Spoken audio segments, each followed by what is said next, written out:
বিয়ের দিন আমরা সবাই একটা শপথ নিই, সুখে দুঃখে আজীবন পাশে থাকব। কিন্তু ভাবুন তো, সেই ভালোবাসার মানুষটাই যদি একদিন হঠাৎ নিখোঁজ হয়ে যায়, আর পুলিশ এসে যদি বলে তাকে অন্য কেউ নয়, আপনি নিজেই খুন করেছেন, তাহলে কেমন হবে?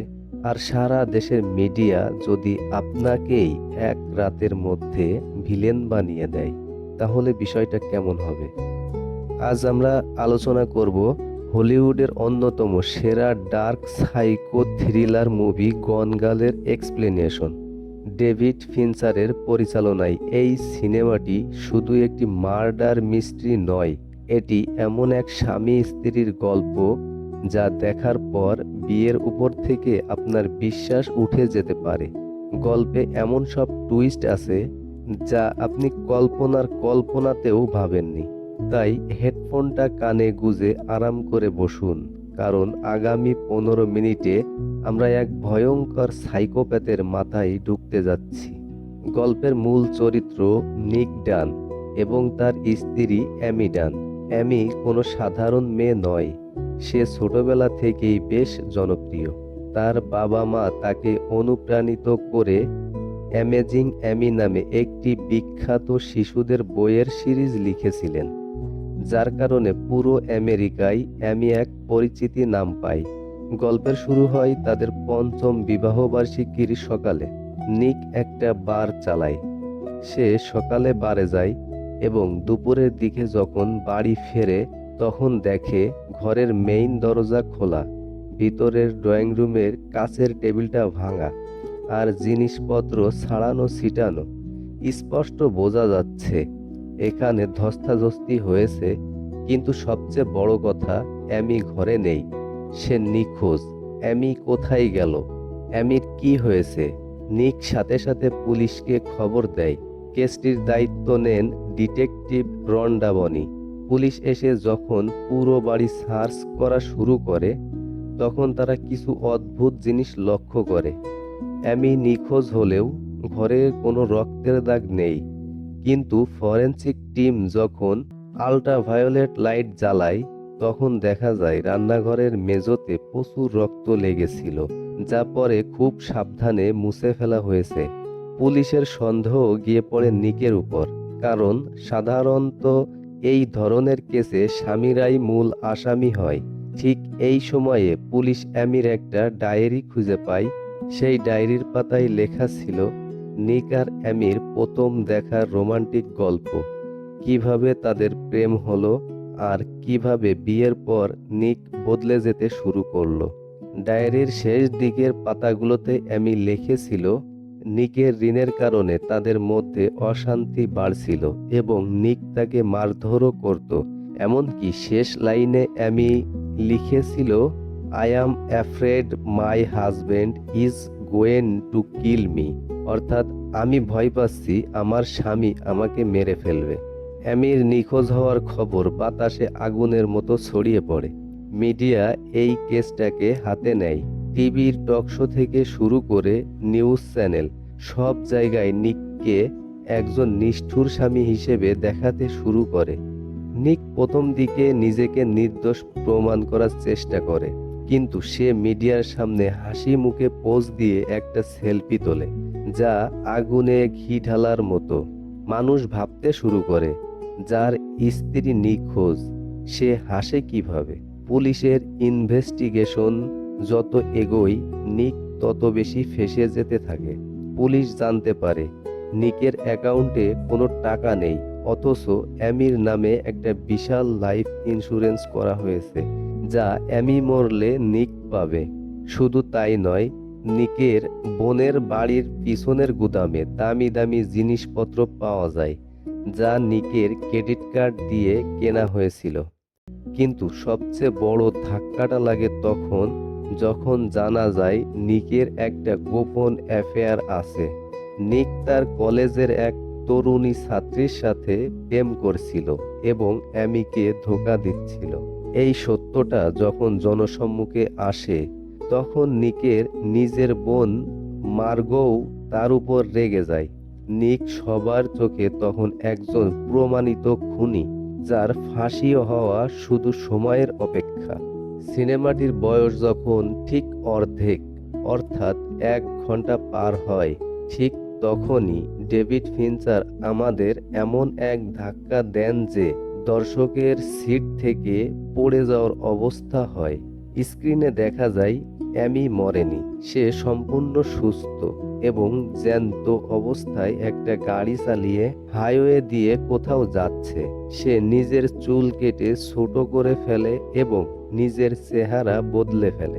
এখানেই সিনেমার আসল থ্রিল শুরু হয়। অ্যামি নিজেই ব্যাকগ্রাউন্ড ভয়েসে আমাদের জানায় যে নিকের উপর প্রতিশোধ নেওয়ার জন্য এই পুরো নিখোঁজ হওয়ার নাটকটি সে নিজেই সাজিয়েছে।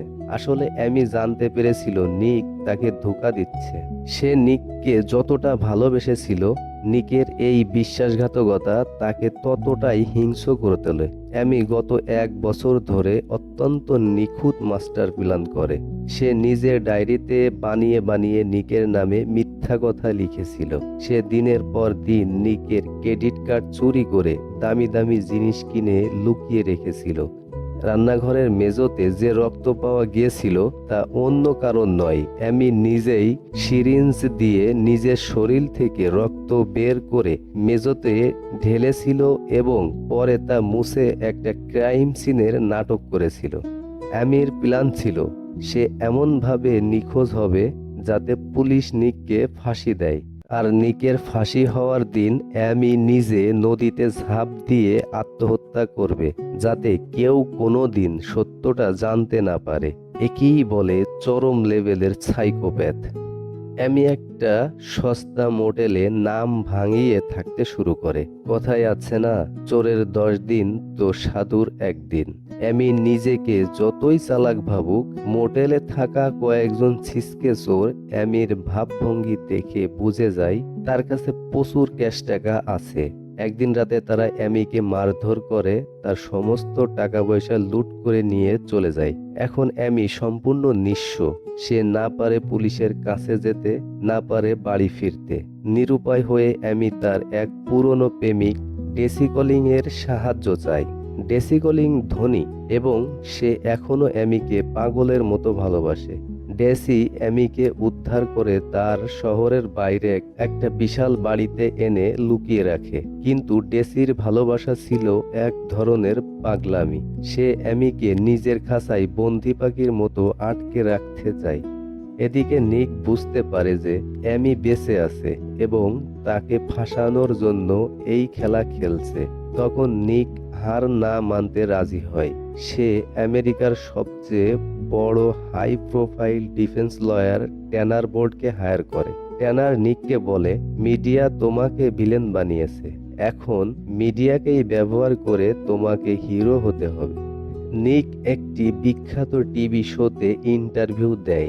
সেখানে সে সবার সামনে নিজের অ্যাফেয়ারের কথা স্বীকার করে, মাথা নিচু করে ক্ষমা চায় এবং ক্যামেরার দিকে তাকিয়ে অত্যন্ত আবেগঘনভাবে বলে যে সে এখনো তার স্ত্রীকে পাগলের মতো ভালোবাসে এবং অ্যামি যেখানেই থাকুক সে যেন ফিরে আসে।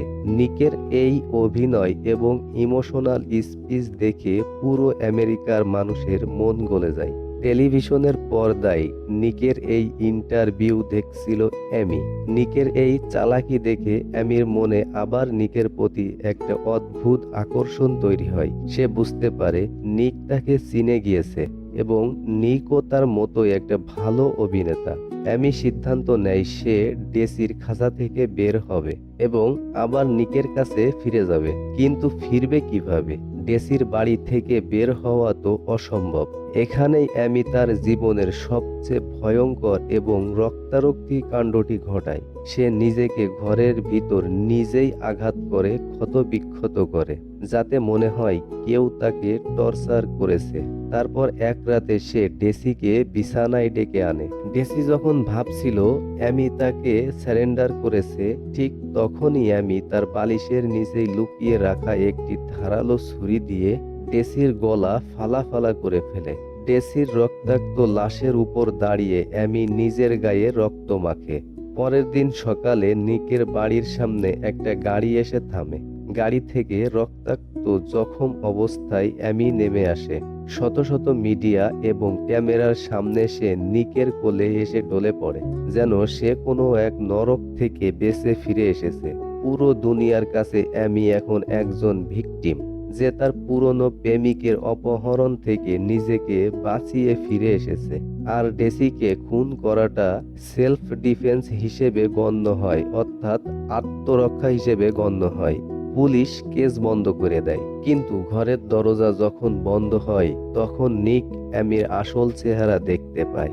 নিক অ্যামির গলা চেপে ধরে বলে, তুমি একটা দানব, আমি তোমাকে পুলিশের হাতে দিব। কিন্তু অ্যামি ঠান্ডা মাথায় হাসে। সে নিককে একটা প্রেগন্যান্সি টেস্ট রিপোর্ট দেখায়। অ্যামি নিখোঁজ হওয়ার আগে ফার্টিলিটি ক্লিনিক থেকে নিকের স্পার্ম ব্যবহার করে প্রেগন্যান্ট হয়েছিল।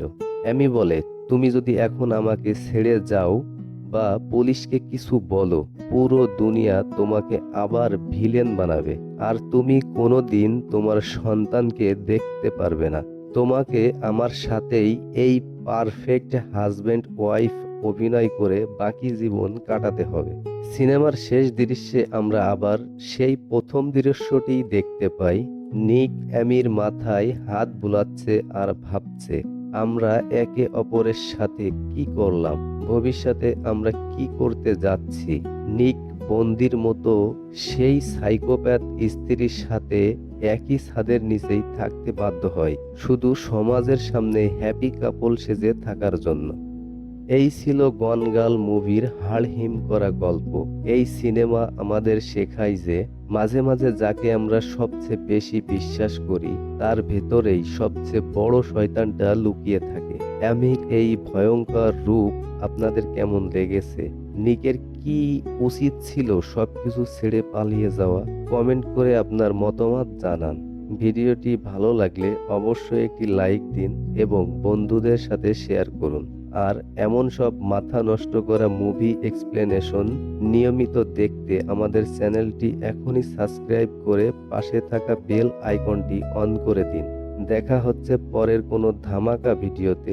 ততক্ষণ ভালো থাকুন, সুরক্ষিত থাকুন।